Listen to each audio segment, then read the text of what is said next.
Well, good evening, everyone, and welcome. My name is Tom Gilligan. I'm the director of the Hoover Institution, and I want to thank you all so much and welcome you to the celebration of George Shultz's 95th birthday. We're so delighted that you're here.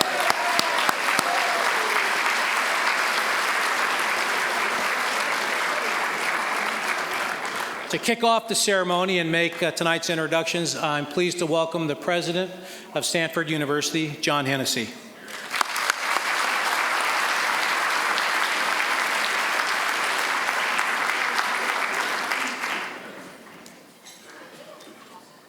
Thank you, Tom. This is truly a special night, both a tribute and a celebration of George Shultz's remarkable life. And Andre and I and Tom and Christy are just delighted we could host this, and we're delighted that you're all here to celebrate this momentous occasion for George. Of course, a warm welcome to George's better half. He wouldn't be the man he is without Charlotte.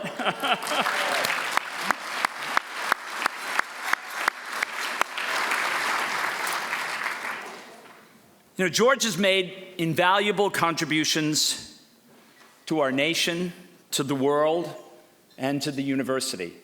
And that's remarkable to have somebody whose contributions are across so many different sectors of public life.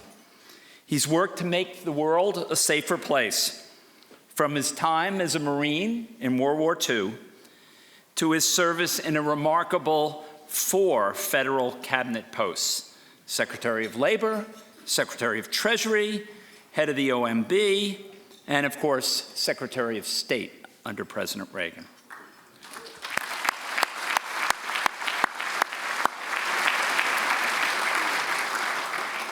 And I've admired George because I think 2 of the things he's worked on in the past 15 years are incredible challenges for us around the world: the threat of nuclear weapons and the importance of nuclear disarmament, and, of course, meeting the challenge of climate change and developing clean energy. And we admire your willingness to take such incredible public leadership positions on those 2 issues, George. Thank you.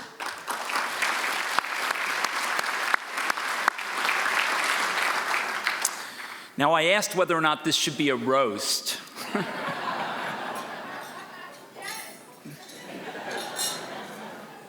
They said, save that for a more intimate gathering. So thank you, George, for everything you've done as a consummate statesman for Stanford, Hoover, and our country. It is now my great pleasure and a privilege to introduce our keynote speaker, Senator Bill Bradley, Rhodes Scholar, professional basketball player, Olympic gold medalist, former U.S. Senator, candidate for President of the United States, financial and investment advisor, national radio commentator, and best-selling author.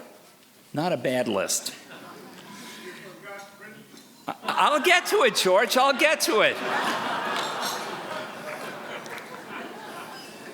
I was going to share that you and he made one small mistake in life, but Bill Bradley is a man of extraordinary and wide-ranging accomplishments, and he's rightfully been called a Renaissance man. He grew up in Missouri, the son of a bank president and a teacher, but excelled early in the game of basketball.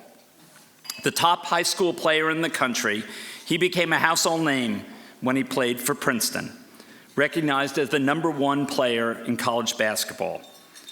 He was the youngest player and the only undergraduate player on the 1964 U.S. Olympic team that won the gold medal.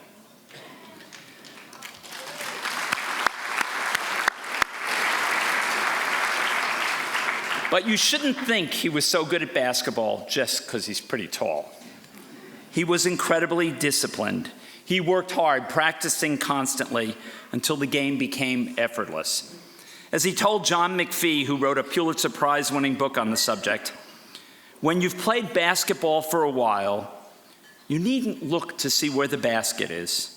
You develop a sense of feel where the basket is. And he applied himself as well in his studies. After graduating magna cum laude from Princeton, he was named a Rhodes Scholar. He had an offer from the MBA, but he went to Oxford to pursue his Rhodes Scholarship before going on to his degree at Oxford. I'll tell you, I couldn't imagine this happening today.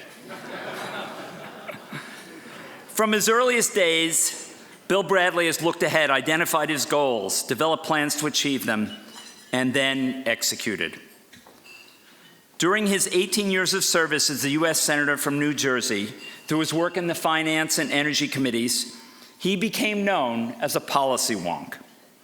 From those early days, he was concerned with issues of the energy crisis and the environment. In his last term at Senate, he surprised a lot of people when he took up the issue of California's water reallocation. He learned about hydrology, ecology, California politics, and eventually helped lead an important reformation in California water allocation. One of Bill's distinguishing characteristics is that he understands how to focus on what's really important and to push aside the things which appear urgent but not very important. So whether it's practicing for hours on his basketball skills, or preparing for a career in politics, or consulting with scholars on the implications of globalization, he's maintained a laser-like focus on those important things. Over the years, he's written 7 books, including 3 New York Times bestsellers on American politics, culture, and the economy. His most recent book, We Can All Do Better, exhorts each of us to take up our own responsibilities, become better citizens, and help advance our country. He writes in the book, "Those who would change our country must have vision and courage. There are answers for our problems, but they will require will, discipline, and sacrifice to bring about." Former Secretary of State Henry Kissinger calls the book a clarion call to Americans of every political stripe to stand up and to demand of themselves and their leaders the fair play, the idealism, the discipline, and the optimism that has made America the beacon for the world. Vision, persistence, and preparation are the hallmarks of Bill Bradley's efforts. Bill's been a longtime friend of George Shultz, and we were delighted when he chose to come out for this. Of course, we were also delighted to have him here for a year in 1997, 1998, studying at Stanford's Institute for International Studies. Tonight, I look forward to hearing his thoughts on principle, structure, and history in public policymaking. Please join me in giving a warm Stanford welcome to Senator Bill Bradley.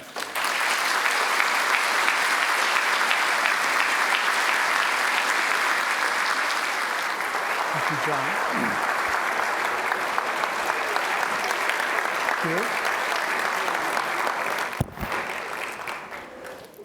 Thank you very much, President Hennessy, for the introduction. Secretary Shultz and Charlotte, Secretary Baker and Susan, Secretary Rice, and ladies and gentlemen. It's a great honor for me to be giving this lecture on the occasion of the 95th birthday of George Shultz. I think George is one of the finest public servants in the last 100 years.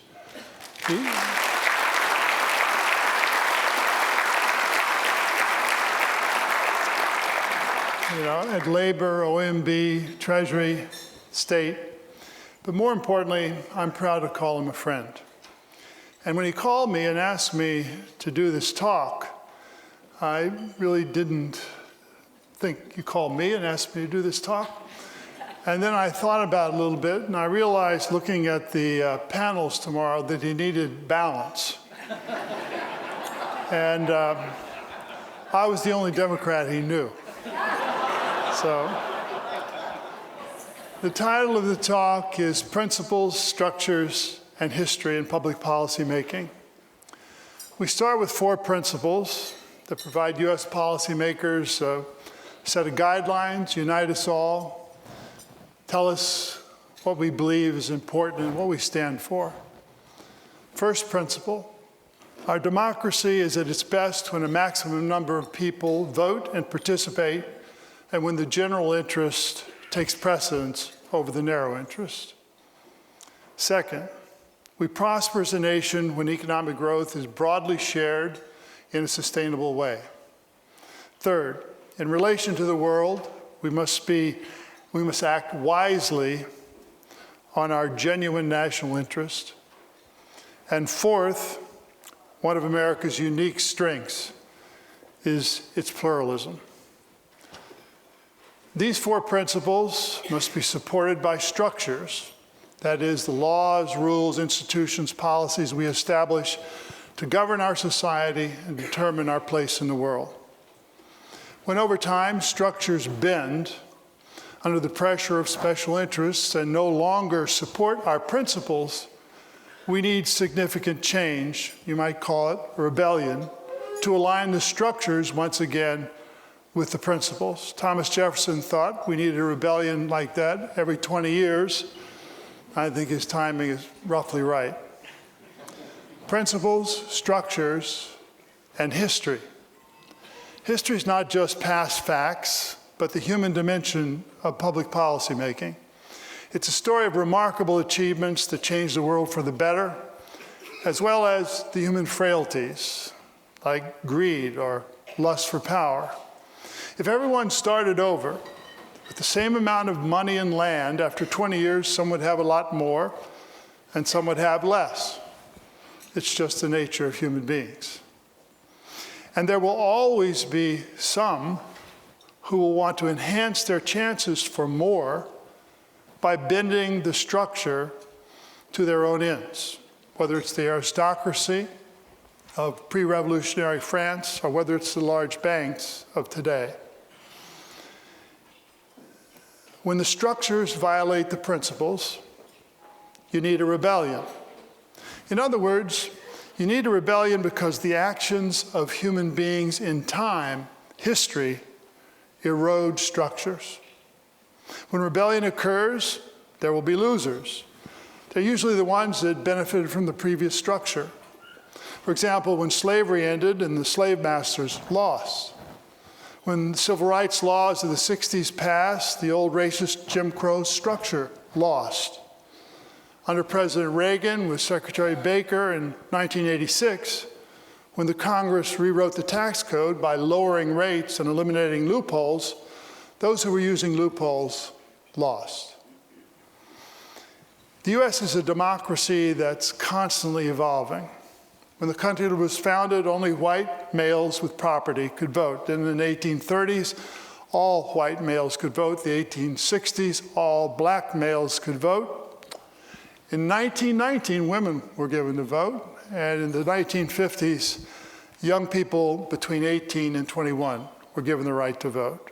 Each one of those acts made our democracy more complete and supported the principle that our democracy is at its best when there's a maximum participation. And those who would put obstacles in the path of citizens voting attack the bedrock principle of American democracy. Today, I think structures are not aligned with our principles in two key areas. One is money and politics, the other is the financial system. To take the first, following the landmark Supreme Court decision, money has come to dominate our policy as never before. That Supreme Court decision was Buckley v. Valeo in 1976, and essentially it said that you cannot limit what an individual spends on his or her own political campaign, because to do so you would be limiting his or her right to free speech. In other words, money is speech. The result, in 1978, I spent $1.6 million for both primary and general election campaigns in my election to the U.S. Senate. In 2000, John Corzine spent $63 million, most of it his own money. In 2011, the court ruled in Citizens United that because corporations are considered individuals under the law and therefore have a right to free speech, you cannot limit what they spend on campaigns, but their contributions have to be disclosed.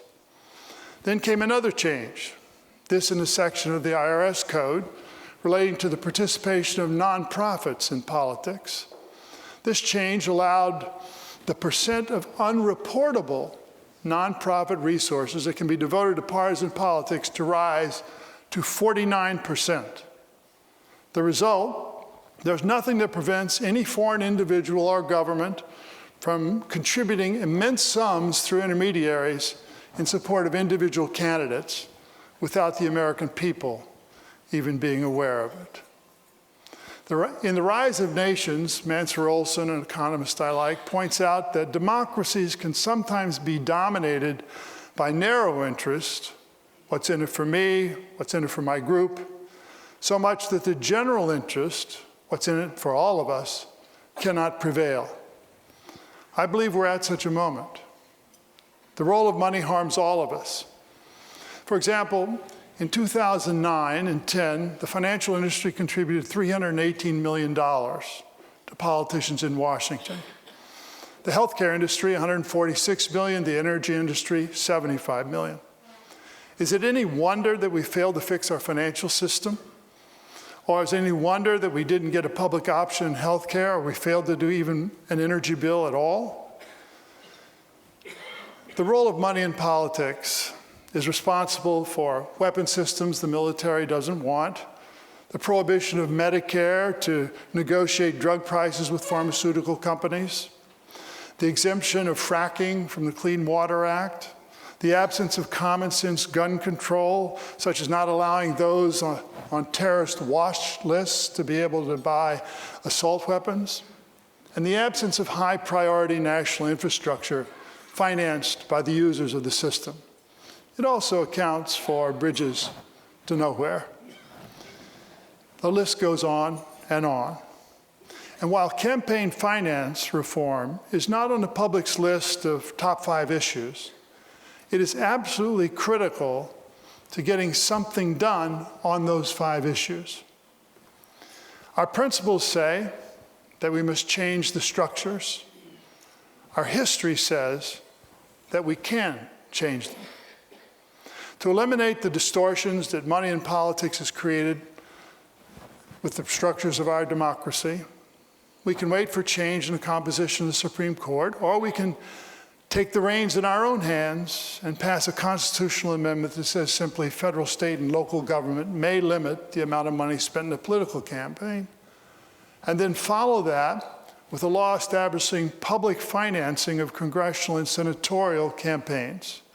The $2 billion a year out of a $1.7 trillion budget required to fund public financing would be the best investment taxpayers had ever made in decades.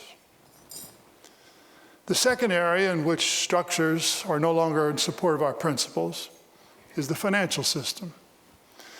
Here the principle is, we prosper as a nation when economic growth is broadly shared in a sustainable manner.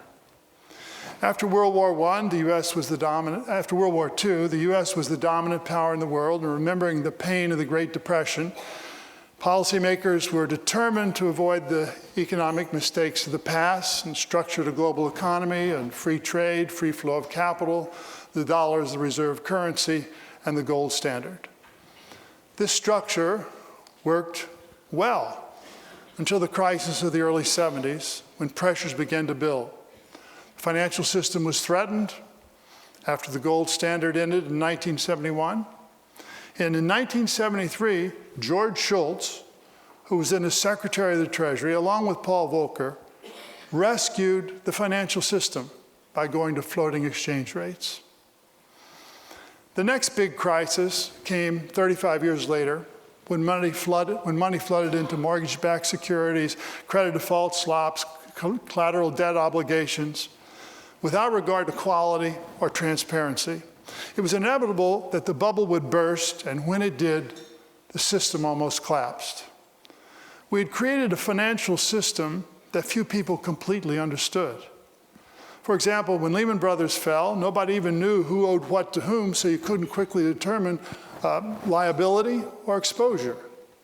You had passive creditors, depositors, and deep-pocketed supporters, the central bank, and dangerous recklessness was the result. Instead of dramatically raising capital requirements, reducing permitted leverage, having the government take over some bankrupt banks in order to sell the assets back to the private sector, which is what happened in the S&L crisis in the 1980s. The public policy response was Dodd-Frank, a full employment act for lobbyists and lawyers. Instead of rebelling against special interests and creating new financial structures, we continue to drift toward the next inevitable bubble. The result is that speculation in derivatives continues. Large banks still make most of their profit from trading, not lending money. JP Morgan, for example, reduced its loans under $1 million from not 2008 to 2013 from $15 billion to $5 billion. Leverage remains dangerously high, and it's extremely difficult to assess the reliability of a bank's capital to offset losses or even the underlying sources of the firm's profits. Taxpayers, not shareholders or bondholders, will still be left to deal with the cleanup of the next bubble when it bursts, and the real economy will suffer. It used to be that finance served the real economy, but now it's as if the real economy serves finance. The reason that structures supporting the principle of shared economic growth have not changed sufficiently is that the rules of Dodd-Frank have been written essentially by large banks themselves. Knowing that Congress would do something to show the people it was responsive, the banks made sure there was no return to Glass-Steagall, much less limits on leverage or significant increases in capital requirements. Instead, they made sure any law and its attendant regulations were a contradictory morass that left plenty of room for delay and legal challenges. In other words, complexity is the nesting ground of special interests. History, as I said, is very human. Knowing your country's limits, knowing what's important, having the courage and discipline to set priorities, and understanding the history and culture of other countries. This is wisdom in foreign policy. We've seen too little wisdom in the last 23 years. At the end of World War II, the U.S. decided not to retreat behind our oceans. Instead, we shaped the global security system, called it collective security. We established NATO, a security treaty with Japan, backed the Truman Doctrine, financed Marshall Plan. And these actions were taken because of the conviction that we must contain communism in the Soviet Union and China. Sometimes we militarized our response blindly, as in Vietnam, and showed that when we ignored a country's history, we inevitably made mistakes. Other times, we calibrated our actions wisely, such as the lead up to the end of the Cold War. George Shultz played the decisive role in that epical moment. He was the one who recognized Mikhail Gorbachev was a different kind of Soviet leader and got President Reagan to recognize it too. He saw new possibilities where others were blinded by ideological rigidity. He respected the dignity of a country that voluntarily was giving up power and status, and he urged Americans not to rub it in, but to continue to treat the Soviets with respect. Because of George Shultz's wisdom, we had a dramatic change in the structures that support our national interest. The wisdom of the post-World War II period was that the U.S. treated Germany and Japan with respect and helped them get back on their feet, thereby turning them into some of our strongest allies. But when the Cold War ended and the structures we had established had achieved their purpose, what did we do? At that time, we should have asked, how can we turn our Cold War enemy into one of our strongest allies? Our disagreement was never with Russia, it was with communism. And now that the system has disappeared, there was nothing to prevent the two countries from becoming friends. As I recall those post-Cold War years, I think of George H.W. Bush and his Secretary of State, James Baker, who is here.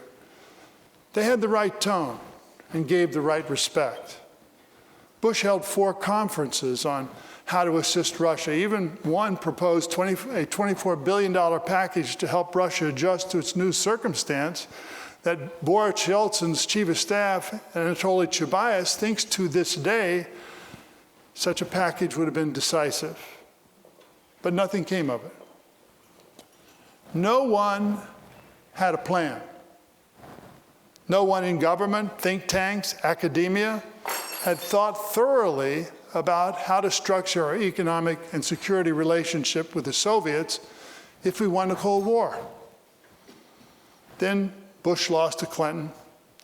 Gorbachev was replaced by Yeltsin. Counterfactual point that I believe deeply: if Bush and Gorbachev had had 4 more years to work together, the world would be a different place today. Our next 2 presidents did not show the wisdom that Reagan and Bush had shown. Bill Clinton advocated going to a market economy overnight, along with massive privatization.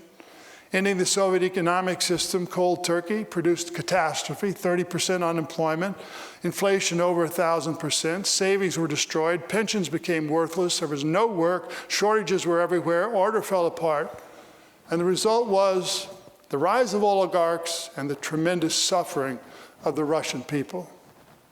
Politics 101 says when someone is down, you call them. Tell them that things are going to get better. Ask them, would you like to help? We didn't do that with Russia. The closest we came was our support for a $10 billion IMF loan to the Russian government, too late to make a difference. There was no equivalent of Lend-Lease, the World War II program that sent food, clothing, trucks to the Soviet Union. Nothing we did reached the Russian people or allowed them to feel America's positive presence in their lives. We didn't even use the uncensored Russian media to tell our story or to tell the Russian people that we understood the hardship that they were going through. Worst of all, we expanded NATO to Poland, Czechoslovakia, and Hungary. The principle of acting wisely to further our national interest would have led us to create some new structure for European security that included Russia. We did not. NATO's purpose had been to prevent the Soviets from sending tanks across the North German plain. Now there were no tanks, so what was NATO for? No one had a good answer, no one proposed anything new, and no one really wanted to engage Russia in designing such a structure. I remember in those years I would go to Russia every year, take one staff person, 2, maybe go out and talk to people about what was happening with perestroika and glasnost. And I'd come back, and George and I would have breakfast, and I would tell him what I saw and heard. He was interested. And among those trips, I met a young man named Grigory Yavlinsky. In 1996, he ran for president against Yeltsin. After he lost, I talked to him, and he told me a story about he was out in the Urals campaigning, and a woman came up to him, elderly woman, and said, "Are Americans our friends now?" And he said, "Yeah, the Cold War is over. The Cold War is over, and we have so many things we can do together." And the woman squinted her eyes and looked at him and said, "Well, if Americans are our friends, why are they moving in a military alliance toward our borders?" And then Yavlinsky paused and said to me, "You know, we Russians might not understand puts and calls, but we do understand tanks." And finally, during those years, there was our attitude.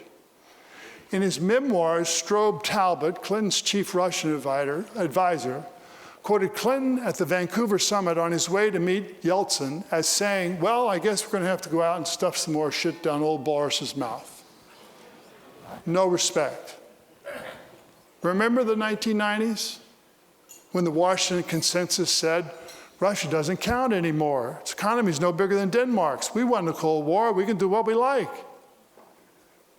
Never mind that Russia is a continental nation of 11 time zones with massive natural resources, a highly educated population, and an arsenal of nuclear weapons.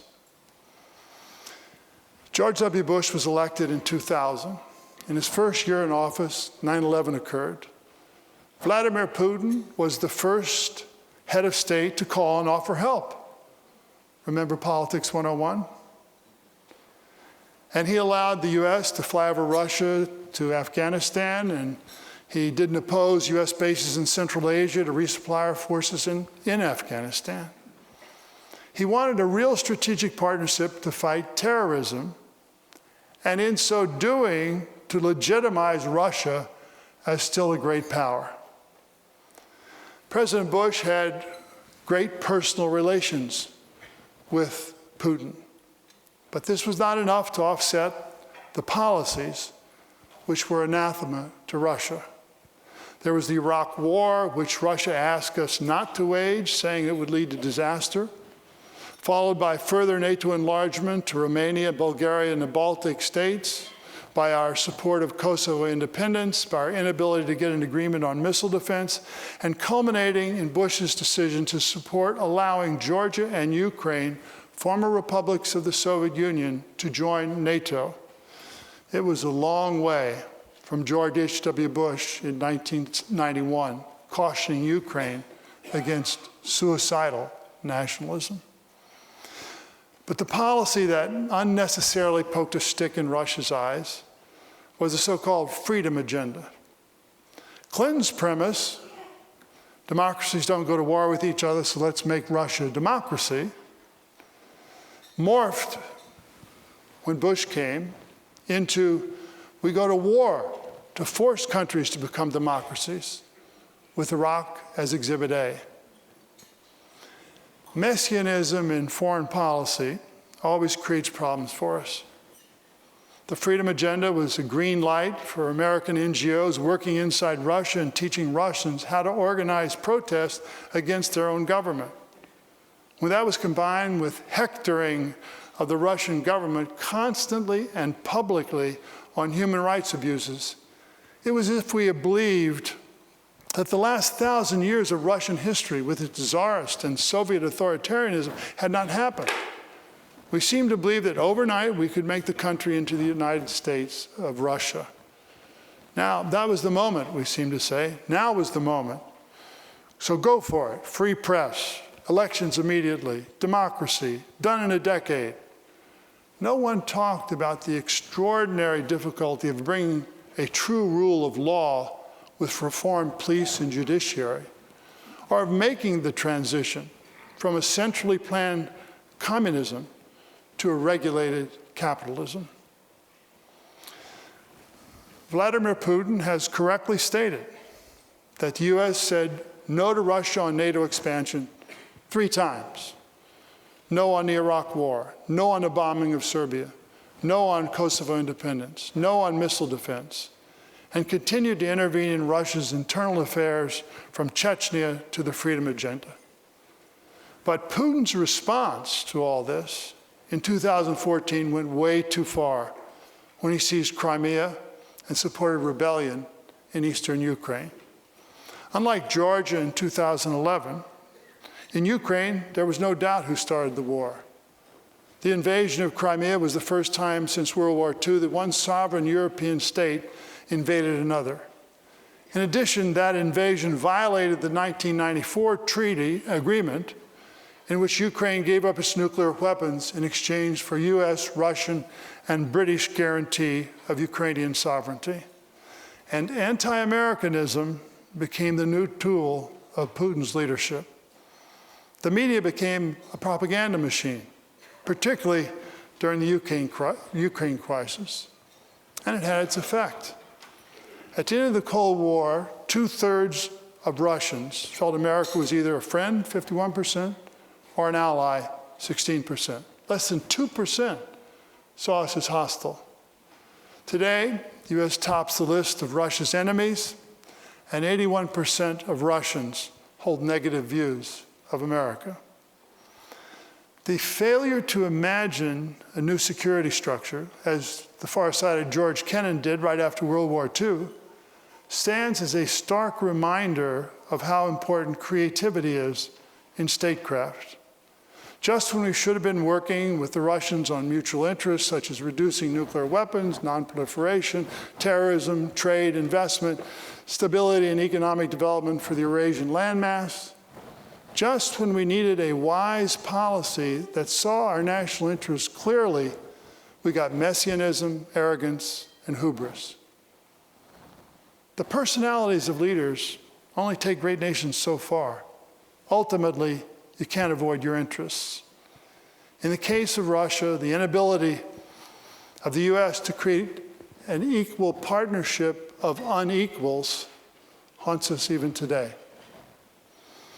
Again, as with the structures of democracy and our financial system, the general interest, in this case, a peaceful, stable world, is sacrificed on the altar of the narrow interest, symbolized by ethnic chauvinists, old Cold Warriors in both countries, abetted by a seemingly unyielding distrust between two countries and a stunted capacity to imagine something better.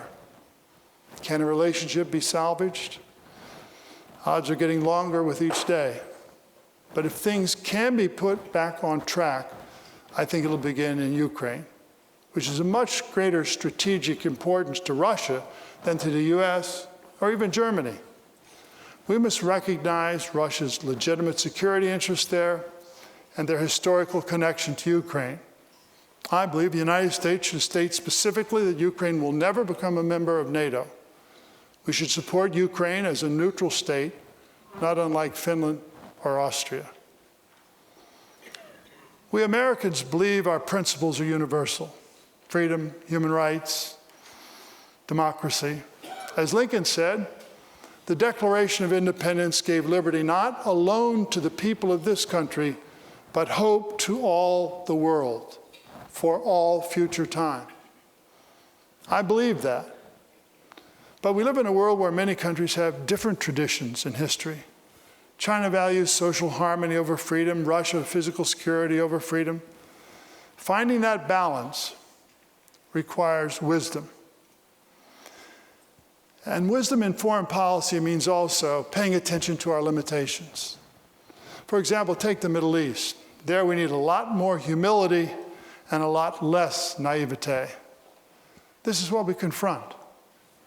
Iran has heavy influence in Syria, Lebanon, Iraq, Yemen, Bahrain, and among 50% of the population in the eastern province of Saudi Arabia who are Shia. The Sunni dictatorships and kings, Egypt, Saudi Arabia, the Gulf states, control their populations through repression and blandishment and hate Iran and Shiites. Sunni extremists such as Al-Qaeda and ISIS rule with terror and have their eyes on Saudi Arabia and its oil wealth. Israel feels threatened, ready for war, unwilling to negotiate, speeding faster and faster toward a brick wall called demographics. And Turkey is a cheerleader for extremists, reflexively anti-Kurd, hankering for return of the Ottoman Empire. How can we insert ourselves in the middle of this stew and assume we have the ability, resources, and wisdom to shape an outcome that serves our interests? How can we overcome the centuries of festering ethnic disputes, the invasions of one country of another in the name of religion, the relative impoverishment of the people? What is our first step, our second step, our third step? How probable is it that the actions we take will turn out as we expect? Is it our responsibility?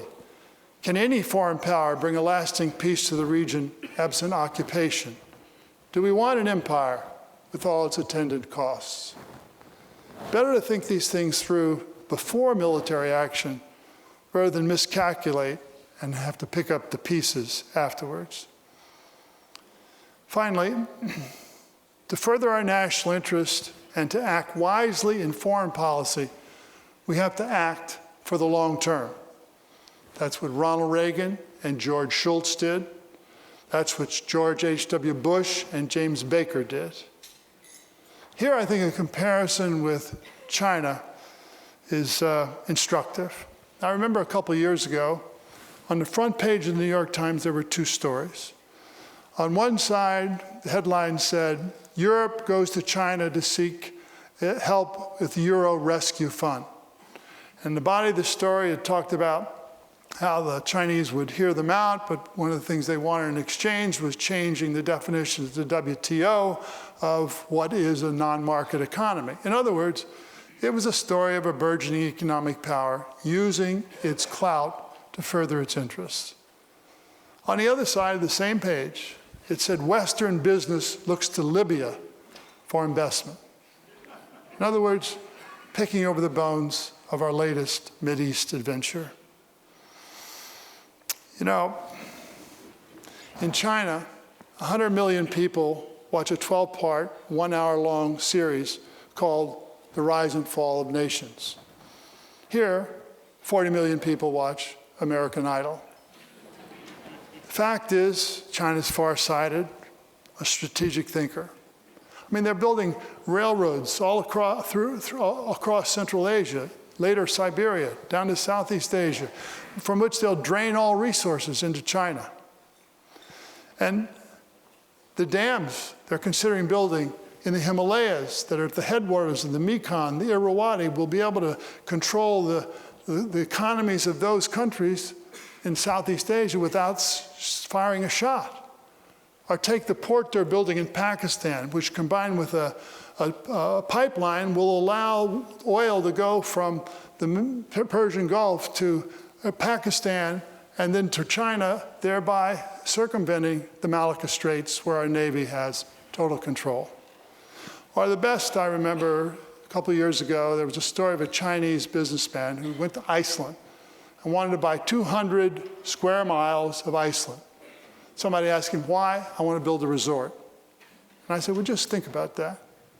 Let's assume global warming is real. Assume it's real. Assume that the polar ice cap will then allow ships to go from the Pacific to the Atlantic for 8 months a year, not 4 months a year. What is the country that is situated right on that route, that is not aligned, not a member of NATO?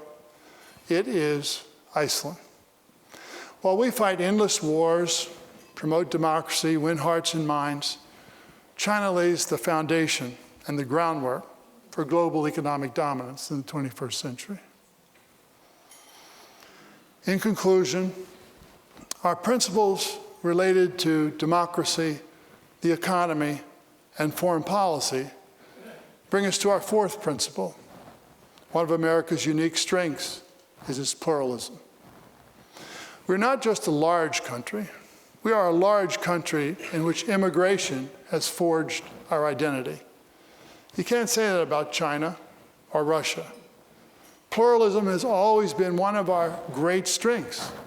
The poet Vachel Lindsay said it best. All of these we are, and each is partly you, and none is false, and none is wholly true. In other countries, ethnic disputes seem to last forever because grandfathers pass on the hatreds to their grandchildren. In these disputes, there's no possibility of a fresh start. They can be repressed by force, as Tito did in Yugoslavia or Saddam in Iraq. But once people are free, the old hatreds erupt. The genius of the United States as a country is that we provide a vision big enough, a culture attractive enough, an economy dynamic enough that Sunnis and Shia can become neighbors, Croatians and Serbians, teammates, and Indians and Pakistanis, husband and wife.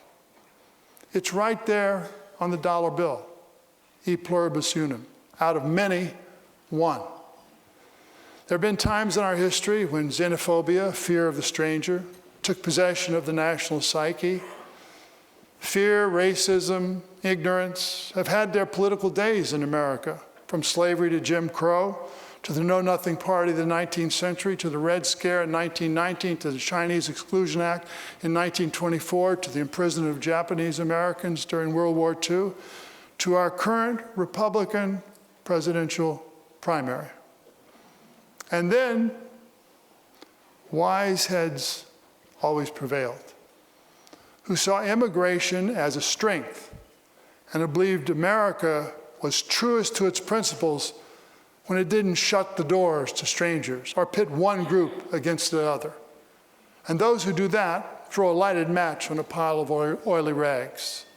They demean all of us and attack what is most valuable and unique about our society and what contributes to our creativity and our strength.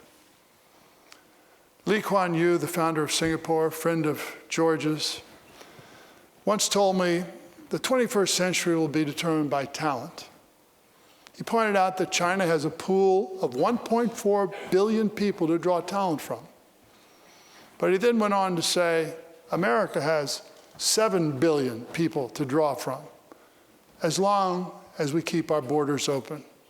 In other words, we will have plenty of talent as long as we can be an example to the world of a pluralistic, meaning a multiracial, multi-ethnic democracy, meaning where people not only vote but participate, a pluralistic democracy with a growing economy that takes more and more people to higher economic ground, a country rich in history and wisdom. Thank you.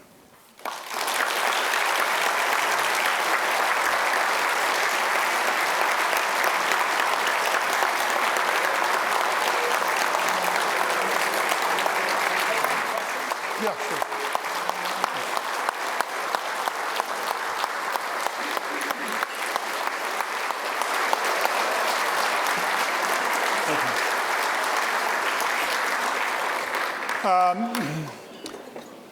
President Hennessy has asked me if I'll take a couple of questions. I'm sure happy to take a couple.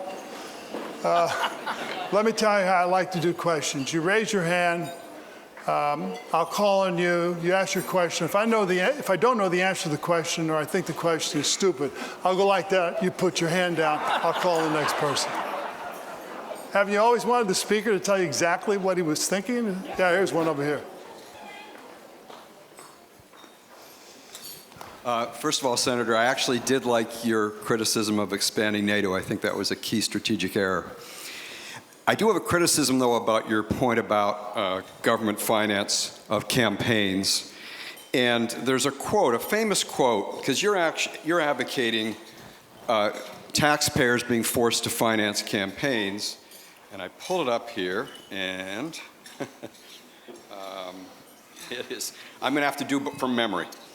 Thomas Jefferson once said, "To compel a man to furnish funds for the propagation of ideas that he may abhor is sinful and tyrannical."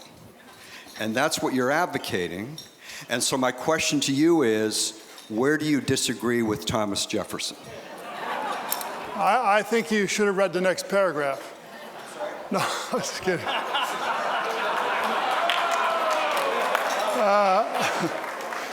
Well, my view is if you take $2 billion a year to do public finance of senatorial and congressional campaigns, and you take an income tax code that has $1 trillion in loopholes, how much of the $1 trillion in loopholes do you think would be ended if we had public financing of campaigns? 2 billion? In which case it's a net advantage for the American people.